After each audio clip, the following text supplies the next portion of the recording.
Hello everyone, thank you so much for coming here to watch this video. I am Mohit and I am going to discuss a different part of vocabulary today. But before I start today's session, let me beg you your pardon. Guys मैं आपसे क्षमा मांगता हूँ और वो इसलिए क्योंकि अभी तक जितनी भी मैंने यहाँ पे वीडियोस बनाई हैं सभी में मैंने वोकैब को ही डिस्कस किया है and some students are asking me और दे आर क्वेश्चनिंग मी कि सर केवल वोकैब ही इम्प्रूव करोगे या इंग्लिश में कुछ और भी सिखाओगे. So guys let me tell you yes definitely I will be coming with different or other part of English और मैं ग्रामर को जल्द ही स्टार्ट करने वाला हूं. So please pardon me till I come with those videos. I will start from the very basics. मैं बिल्कुल basics से स्टार्ट करूंगा सारी वीडियोस को. मेन जो ग्रामर होगी that I will start topic wise from the very basics, right. और जो वीडियोस हैं वो बहुत ही हेल्पफुल हैं सभी स्टूडेंट्स के लिए, specially those students who come from a Hindi background, क्योंकि मेरी जो लैंग्वेज जो वीडियोस हैं वो बायलिंगुअल हैं. That means I do use both the languages Hindi and English as well, right guys. तो thank you so much for coming here to watch this video. और आज की क्लास की बात कर लेते हैं. आज की जो क्लास है that is going to discuss phrases या ईडियम्स आप लोग कह सकते हैं. Idioms and phrases. I am sure आप लोगों ने इन नामों को जरूर सुना है, ईडियम्स एंड फ्रेजेस. बट बहुत सारे स्टूडेंट्स का क्वेश्चन होता है that what is a phrase या what is an idiom, right. और बहुत सारे स्टूडेंट्स जो जानते हैं कि व्हाट इज अ फ्रेज और an idiom, still they are not able to tell कि वे होता क्या है. सो मैं आप लोगों को बता देता हूं. देखिए फ्रेज है क्या. Phrase is basically a group of two or more then two words. इसमें दो या दो से ज्यादा शब्द होते हैं, वर्ड्स होते हैं. But it is not a sentence. It is a part of sentence but not a sentence itself. ये एक सेंटेंस में यूज होता है and then it gives its meaning in a sentence. समझ गए. तो phrase is basically like a sentence but not a sentence itself. I am sure it is clear to you people. ठीक है. तो चलिए आज क्लास स्टार्ट करते हैं. और प्लीज जो बच्चे गवर्नमेंट के लिए तैयारी कर रहे हैं, गवर्नमेंट जॉब्स के लिए तैयारी कर रहे हैं, उनके लिए ये बहुत इंपॉर्टेंट है क्योंकि आज मैंने 20 phrases को लिया है and these 20 phrases have appeared in examinations a lot of times. So please आप लोग इनको ध्यान से करें, ध्यान से समझें और उनको मेमोराइज करते रहें और शेयर करते रहें अपने फ्रेंड्स के साथ. आई am sure you will do it. चलिए स्टार्ट करते हैं. But yes before I start today session let me ask you the question जो मैं हमेशा से पूछता हूं कि आप लोगों ने स्टार्ट कर दी है इंग्लिश सीखनी या नहीं, और नहीं किया है तो प्लीज कर दो. भाई कब करोगे आज ये बता दो पहले, कब करोगे अगर नहीं किया आप लोगों ने. या सोच रहे हो कि some people or some group of scientist is you know are means they are making a tablet for you, आप उसे लेंगे and you will start speaking writing or something like that. तो ऐसा नहीं होने वाला है, आपको स्टार्ट ही करना है सीखना. प्लीज स्टार्ट करते हैं. चलिए let's not waste any more time, let's start. So आज की जो क्लास है जैसा मैंने कहा that is going to be a beautiful class, so you will enjoy it, I hope so. idioms and phrases. सबसे पहले जो मैंने यहां पे लिखी है that is what, by fits and starts. By fits and starts. इसका क्या मतलब होता है. इसका मतलब होता है इरेगुलरली.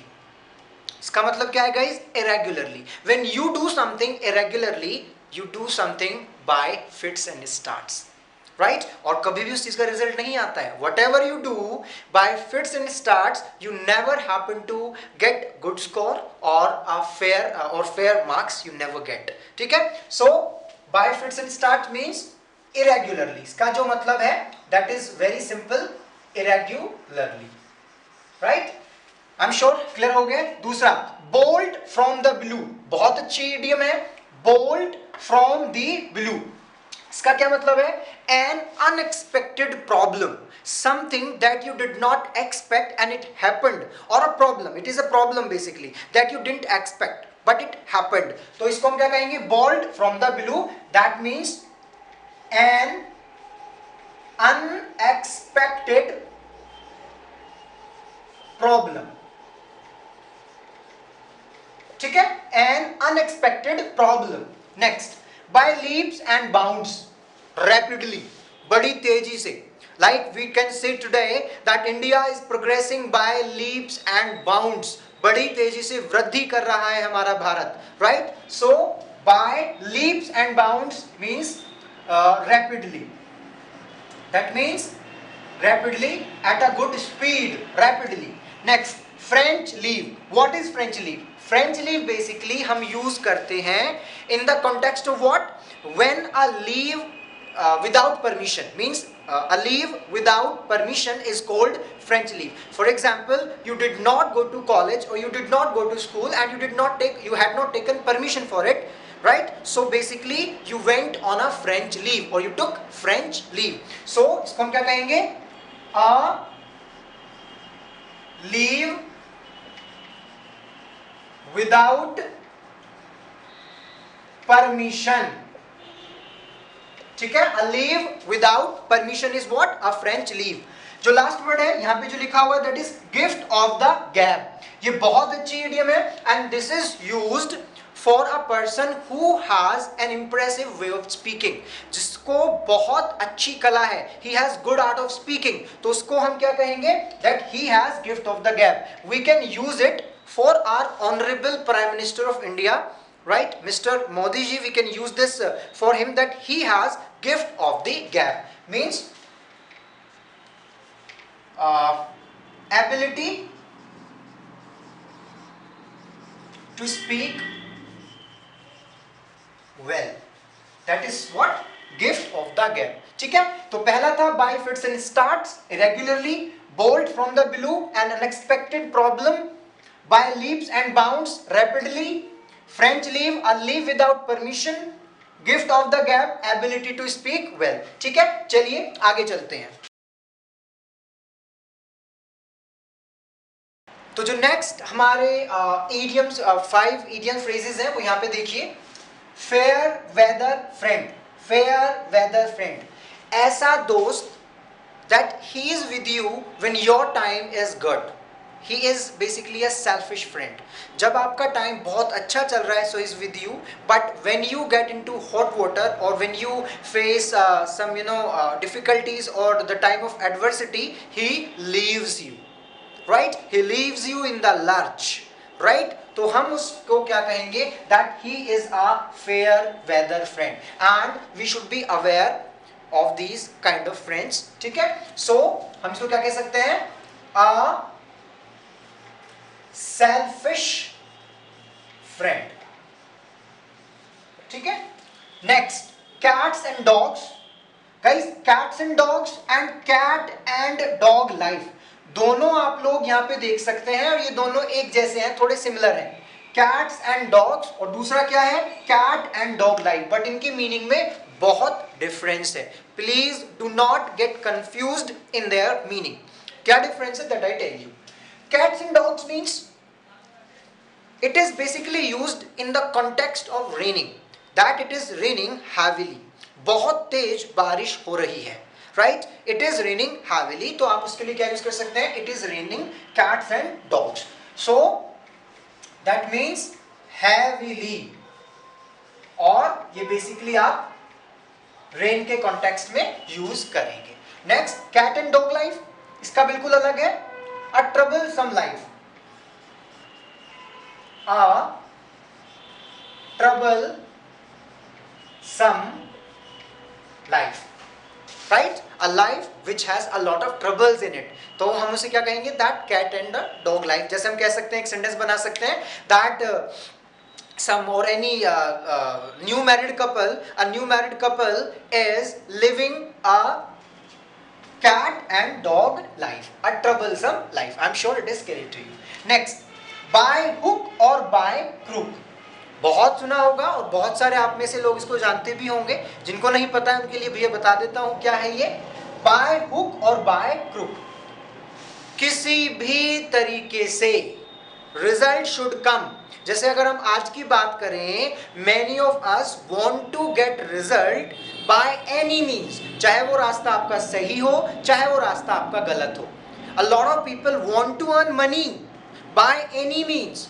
चाहे वो रास्ता प्रॉपर है या इम्प्रॉपर है, they don't give it a damn, they don't think about it, they just want to make money, right? So by hook or by crook means by any means, good or bad, doesn't matter for them, by hook or by crook. Next, cut no ice, बहुत अच्छा है. cut no ice means जब आप something you're saying something but जो आप कह रहे हैं that is just not going to make any difference, या that fails to leave a mark of impression.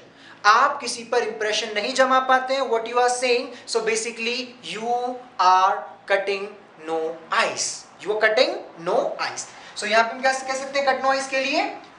to fail to leave a mark of impression, a mark of impression, mark of impression. ठीक है, so यहां पर 5 मिले. Fair weather friend, a selfish friend, cats and dogs heavily, cat and dog life, a troublesome life, by hook or by crook, by any means, good or bad, cut no ice, to fail to leave a mark of impression. ठीक है, चलिए आगे के discuss कर लेते हैं. Right guys, तो जो नेक्स्ट हमारी 5 है वो आप देख सकते हैं यहाँ पे, break the ice. Break the ice, right? You can see here. Break the ice का मतलब क्या होता है? When you start a conversation, for example you were in a discussion or you were a part of a discussion and there was a silence and you started the conversation. So you started the conversation means you broke the ice, right? You initiated a conversation.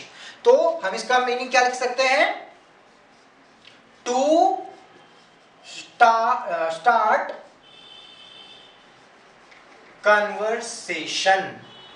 ठीक है, break the ice. Next, beat black and blue. बहुत अच्छा है. Beat means तो आपको पता ही है, पीटना. ब्लैक एंड ब्लैक मीन्स काला और नीला. काला नीला कब होता है? कोई जो किसी को अच्छे से पढ़ी हो. The person who has been beaten black and blue will have those stains over him. So किसी को mercilessly पीटना, बहुत बुरी तरीके से पीटने के लिए हम यूज करते हैं beat, to beat black and blue. तो इसका क्या मतलब हो गया? To beat mercilessly. ठीक है guys? Beat black and blue means to beat mercilessly. Next, beat about the bush. बहुत अच्छा है. Beat about the bush. इसका मतलब होता है कि a person who is talking in a roundabout manner means he is not talking to the point. There are some people that when you go to talk to them, they talk a lot, but they do not come to the point. Point is something else and they are going here and there. Means वो point की बात नहीं कर रहे हैं, वो जिस मुद्दे पर बात छिड़ी हुई है उसकी बात तो कर नहीं रहे हैं. They are just talking about something else or they are talking in a roundabout manner. ठीक है, तो उसी को हम क्या बोलेंगे? To beat about the bush. तो इसका क्या मतलब हो गया? To talk in a round about manner. ये एक वर्ड है राउंड अबाउट. ये मैं इसको लिख देता हूं, ये एक ही वर्ड है, round about. Round about means घुमा फिरा कर बातें करना. ठीक है, to beat about the bush. Next, bag and baggage. Bag and baggage जैसे समझते हो, बैग एंड बैगेज, बोरिया बिस्तर समेत. ठीक है, सो इसका क्या मतलब हो गया? with all the belongings. With all the belongings, like the English left India bag and baggage. हाँ, yes, यहाँ पे गलती होती है, जैसे बोरिया बिस्तर समेत, बोरिया बिस्तर सहित. So the students commit a mistake here. How? The English left India with bag and baggage. वो इसमें with लगाते हैं.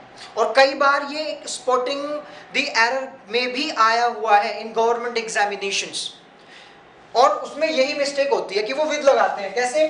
जैसे मैंने आपको बताया, the English left India with bag and baggage, तो इसमें विद नहीं आएगा, बस ऐसे ही लिखा जाएगा, the English left India bag and baggage in 1947। ठीक है, तो with all the belongings. I am sure it is clear to you. Next, a red letter day. A red letter day, सुहावना दिन, ऐसा दिन which is a memorable day. For example, I say that 15th of August 1947 is a red letter day in the history of India. Bharat के इतिहास में 15 अगस्त 1947 एक स्वर्णिम दिवस है. So it is a red letter day, means a memorable day. ठीक है guys, तो हमने 5 और सीख लिए. Break the ice to start a conversation, beat black and blue to beat mercilessly, beat about the bush to talk in a round about manner, घुमा फिरा कर बातें करना, bag and baggage with all the belongings, बोरी बिस्तरे सहित, a red letter day, a memorable day, एक यादगार दिवस. ठीक है गाइस, चलिए इनके बाद आगे चलते हैं. Right, okay guys, so next आपके सामने लिखे हुए हैं, ये लास्ट 5 हैं आपके. ठीक है, an armchair job. Right, an armchair job. Everybody wants to get an armchair job. It means a job which has a lot of comforts in it, but lot of comforts and high salary. Means काम बहुत कम है और इसमें जो comfort है और salary है बहुत ज़्यादा है. ठीक है, तो क्या कह सकते हैं नाम chair job? A comfortable job with high salary. A comfortable job with high salary which has a lot of benefits. Fringe benefits means जो आपको सैलरी से अलग benefits मिलते हैं और पैसे मिलते हैं, that is called fringe benefits. So that is a comfortable job with high salary, that is an armchair job. Next, apple pie order. It means something is in good condition, right? Something is in order. You go to someone's house and you find the things are in order. They are completely in order. They are fine. They are proper. So that is what apple pie order, right? So you can say, what about apple pie order? Means in good condition. In good condition, right guys? चलिए आगे चलते हैं. At 6s and 7s. This is very good one. At 6s and 7s. इसी का उल्टा है.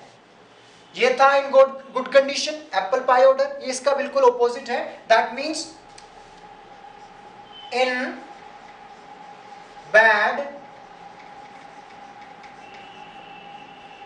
condition, right? That something, you go to someone's house and you find his house completely in disorder. That means his house was at 6s and 7s. ठीक है guys? Next, a bone of contention. A bone of contention. झगड़े की जड़. अब matter of dispute. इसके लिए एक और यूज कर लेते हैं हम लोग, an apple of discord. झगड़े की जड़, यानी कि a matter or cause of dispute. Here it is. ठीक है, झगड़े की जड़, a bone of contention, an apple of discord या a matter of dispute. ठीक है गाइस? नेक्स्ट, और आज का हमारी क्लास का जो लास्ट इडियम है, लास्ट फ्रेज है, that is an old flame. An old flame. It means what? आपका पुराना प्यार. Someone who whom you had relation with in your past. आपका पुराना प्यार. Like you went to market and you came across, means you met unexpectedly your old flame, someone you loved once, someone you were in relation with. So that is what an old flame, right guys? I'm sure आप नहीं भूलने वाले इसको. So an old flame means someone whom you were in relation with in past, someone whom you were relation with, right guys? So here we have these last 5: an armchair job, a comfortable job with high salary, apple pie order in good condition, at 6s and 7s in bad condition, a bone of contention, an apple of discord या फिर a matter of dispute, झगड़े की जड़, an old flame, someone whom you are in relation with, right guys? So आज हम लोगों ने ये 20 idioms और phrases सीखे. I'm sure आप लोग यहाँ तक आए हैं इस वीडियो को देखते हुए, and I thank you for this, that you have been tolerating me for that long.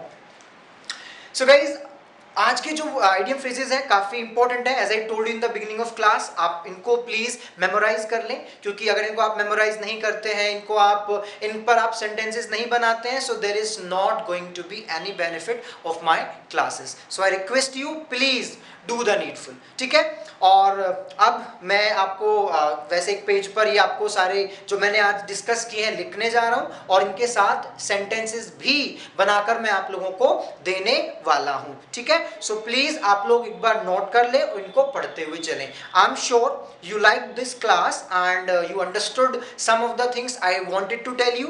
So मैं जल्दी आऊँगा with means discussing some other part of English or vocabulary itself. और thank you so much for viewing this video, for watching me. Thanks a lot. Jai Hind guys. Thank you.